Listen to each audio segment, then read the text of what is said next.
નમસ્કાર, BN news ગુજરાતીના digital platform પર લાઈવમાં આપનું હાર્દિક સ્વાગત છે. દર્શક મિત્રો, આજરોજ પાદરા તાલુકામાં કોંગ્રેસ પ્રદેશ પ્રમુખ અમિતભાઈ ચાવડા સહિત કોંગ્રેસના અગ્રગણ્ય નેતાઓ પાદરા ખાતે પધાર્યા હતા અને કોંગ્રેસ દ્વારા જન આક્રોશ યાત્રા જે કાઢવામાં આવી છે, લોકોના પ્રશ્નો સાંભળી અને સરકાર સુધી જે પહોંચાડવાના સતત પ્રયાસો કરવામાં આવી રહ્યા છે, તેમાં પાદરાના પણ પ્રશ્નો ક્યાંક ને ક્યાંક જનતા દ્વારા કોંગ્રેસના પ્રમુખ શ્રી અમિત ચાવડાને કહેવામાં આવ્યા. ત્યારે આપણી સાથે સીધા પ્રમુખશ્રી છે. અમિતભાઈ, સૌપ્રથમ તો બીએન ન્યૂઝમાં આપનું સ્વાગત છે. ને કોંગ્રેસ દ્વારા જે પ્રકારે જન આક્રોશ યાત્રાની શરૂઆત કરવામાં આવી, જેમાં ખૂબ મોટા મુદ્દા કહી શકાય કે ગુજરાતના અનેક ખૂણાઓથી આવે, ડ્રગ્સ હોય, દારૂ હોય કે અનેક બીજા વિષયો છે. એમાં આપ જ્યારે પાદરા ખાતે પહોંચ્યા છો તો પહેલો સવાલ એ છે કે જન આક્રોશ યાત્રા કેમ આ નામ આપ્યું અને જન આક્રોશ યાત્રા ગુજરાતમાંથી કાઢવાની ફરજ કેમ પડી? આપણે બધા જાણીએ છીએ કે 2022માં જ્યારે વિધાનસભાની ચૂંટણી થઈ ત્યારે ગુજરાતની જનતાએ સંપૂર્ણ બહુમતી એટલે 156 સીટો સાથે ભારતીય જનતા પાર્ટીને સરકાર સોંપી. આ ડબલ એન્જિન સરકાર, કેન્દ્રમાં પણ સરકાર ભાજપની, રાજ્યમાં પણ ભાજપની, સ્થાનિક સ્વરાજમાં પણ બધે જ મોટે ભાગે ભાજપની સત્તા.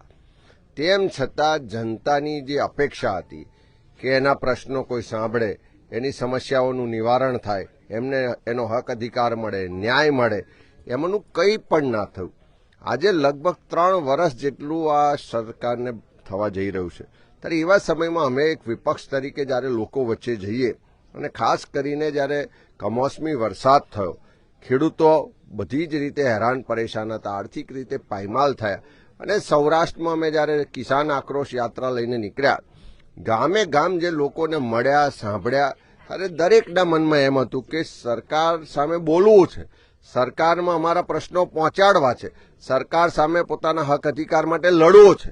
પણ ક્યાંક ને ક્યાંક પોલીસનો ડર ઉભો કરવામાં આવ્યો, ક્યાંક ને ક્યાંક સરકારનો ડર ઉભો કરવામાં, ભાજપના નેતાઓ એ લોકોને ડરાવ્યા, દબાવ્યા, કોઈની પણ વાત ના સંભળાય.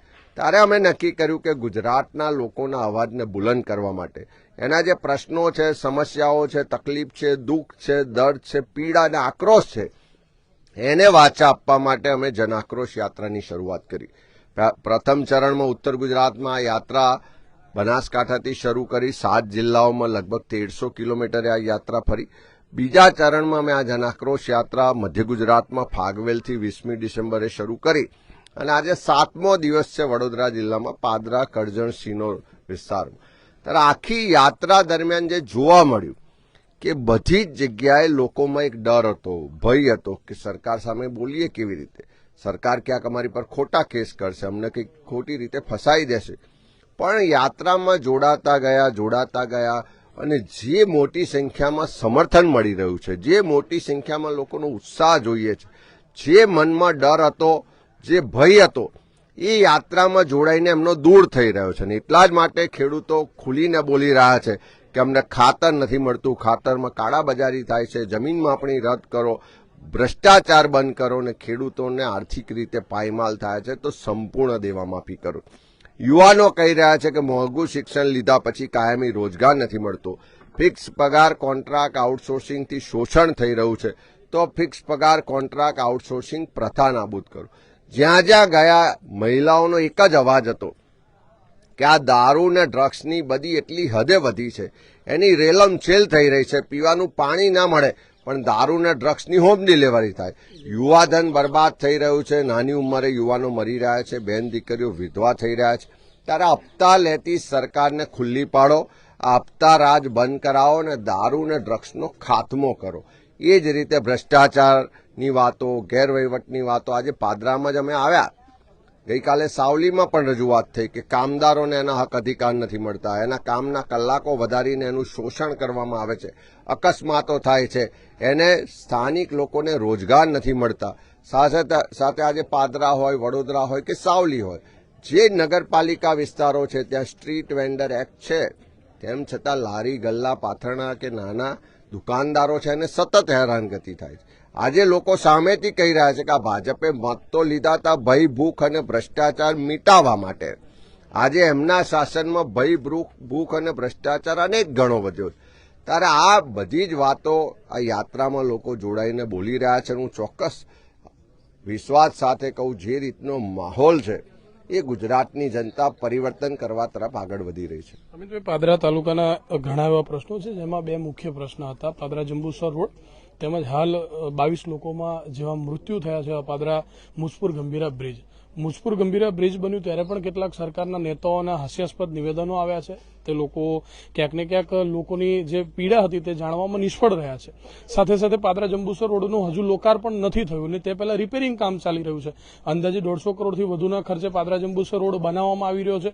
લગભગ બની ચૂક્યો છે, પરંતુ બનતા તેમાં રિટેનરિંગ કરવામાં આવી રહ્યું છે. ક્યાંક નવા બનેલા રોડમાં ખાડા પૂરવામાં આવ્યા, જે રોડનું હજુ લોકાર્પણ નથી થયું. અને હાલ લોકો ખૂબ વેઠી રહ્યા છે. હજારો લોકો આણંદ જિલ્લાના હોય તે લોકો પાદરા તરફ નોકરી આવતા હતા.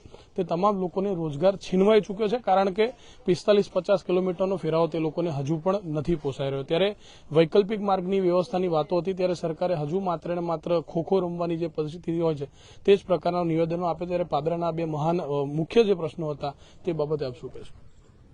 જે રીતે વાત થઈ કે પાદરા ખાતે પણ લોકોએ લાગણી વ્યક્ત કરી, આક્રોશ પણ વ્યક્ત કર્યો કે આ 4 લેન રોડ બન્યો. પહેલા તો વર્ષો સુધી ખૂબ ખાડામાં લોકો પડ્યા, ખૂબ હેરાન પરેશાન થયા. અમારા તત્કાલીન ધારાસભ્ય ભાઈ જસપાલજી પડિયારે ખૂબ મહેનત કરી રોડ મંજૂર કરાવ્યો. અને ત્યાર પછી જયારે કામ શરૂ થયું, પહેલે દિવસથી કોંગ્રેસના આગેવાનો કાર્યકરો કહી રહ્યા છે કે આમાં ભ્રષ્ટાચાર થઈ રહ્યો છે, ખોટું થઈ રહ્યું છે, અટકાવો. પણ અટકે ક્યાંથી? કારણ કે વાડ જ ચીબડા ગળતી હોય, કમિશન કમલમમાં પહોંચે પછી ટેન્ડર ફાઇનલ થાય છે. એટલે આ 4 લેન રોડમાં જે પૈસા ખવાઈ ગયા છે, જે કમિશન કમલમમાં પહોંચ્યું છે, એના કારણે રસ્તામાં ખાડા પડે છે.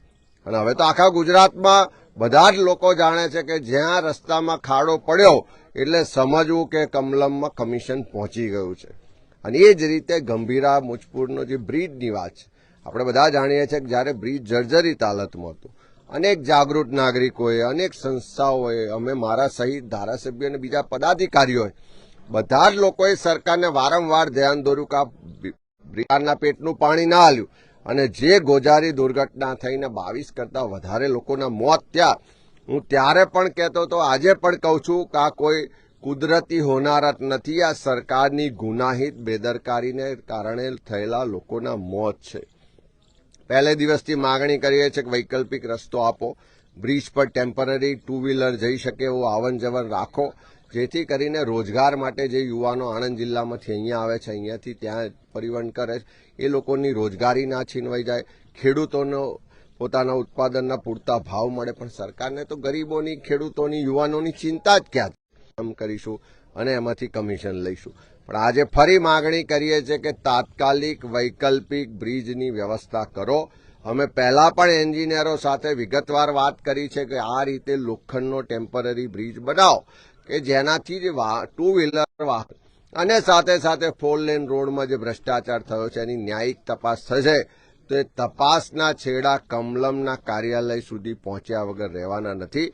કારણ કે આ કમિશન રાજ ચાલે છે, જે ભ્રષ્ટાચાર ચાલે છે, એના મૂળમાં ભારતીય જનતા પાર્ટીની સરકારને કમલમની એમની કચેરીઓ જવાબદાર છે. અમિતભાઈ, અંતે છેલ્લો સવાલ કે અગાઉના વર્ષોમાં જ્યારે ધારાસભ્ય જસપાલસિંહ પડિયાર હતા ત્યારે CHC જે કેન્દ્ર છે, જન સુવિધા કેન્દ્રો, એ દરેક ગામમાં હતા. આધાર કાર્ડ કે સરકારના જે પણ ડોક્યુમેન્ટ્સ હોય એ તમામ કામગીરી પંચાયત ખાતે થતી હતી. પરંતુ છેલ્લા કેટલાક સમયથી જ્યારથી ભારતીય જનતા પાર્ટીના ધારાસભ્ય આવે છે ત્યારથી તમામ એ જન સુવિધા કેન્દ્રોની ID બંધ કરી દેવામાં આવી છે. અને ક્યાંક ને ક્યાંક માત્ર ભારતીય જનતા પાર્ટીના ધારાસભ્યની ઓફિસમાંથી જ સરકાર હોય તેમ ID બંધ કરી માત્ર ને માત્ર ધારાસભ્ય શ્રીના જ કાર્યાલય પરથી તમામ સરકારના આધાર પુરાવા મેળવવા અને તેમાં માત્ર વાહવાહી ધારાસભ્ય શ્રીની થાય અને બીજા જેટલા પણ જન સુવિધા કેન્દ્રો છે તેને બંધ કરી અને ક્યાંક ને ક્યાંક માત્ર આ ધારાસભ્યથી અથવા તો ભાજપ જ કરી રહ્યું છે, આ પ્રકારનો પ્રચાર ચાલી રહ્યો છે. ને જે બાબતે રજૂઆત ધારાસભ્ય જસપાલસિંહ પડિયારે પણ કરી હતી, પરંતુ ક્યાંક ને ક્યાંક કલેક્ટરશ્રી હોય અથવા તો કર્મચારી હોય કે અથવા તો અધિકારીઓ તેમને પણ કોઈ નક્કર પગલાં નથી લીધા. અને હજુ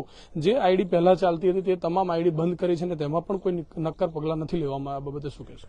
જેમાં અંગ્રેજોનું શાસન હતું કે સત્તા અને સંપત્તિનું કેન્દ્રીકરણ કરવું, લોકોને મજબૂર કરવા, લોકોને ડરાવા, દબાવવા અને ગુલામ બનાવવા, આ નવા કાળા અંગ્રેજો છે. અને એમાં પણ જે લોકો કદાચ નવા છૂટાઈ ગયા છે એમને એમ છે કે અમે આવી સત્તાનું કેન્દ્રીકરણ કરીશું, લોકોને અમારી ઓફિસે આવતા કરીશું, લોકોને ધક્કા ખવડાવીશું, લોકોને ડરાવીશું, દબાવીશું, તો લોકો અમારી તરફે થઈ જશે.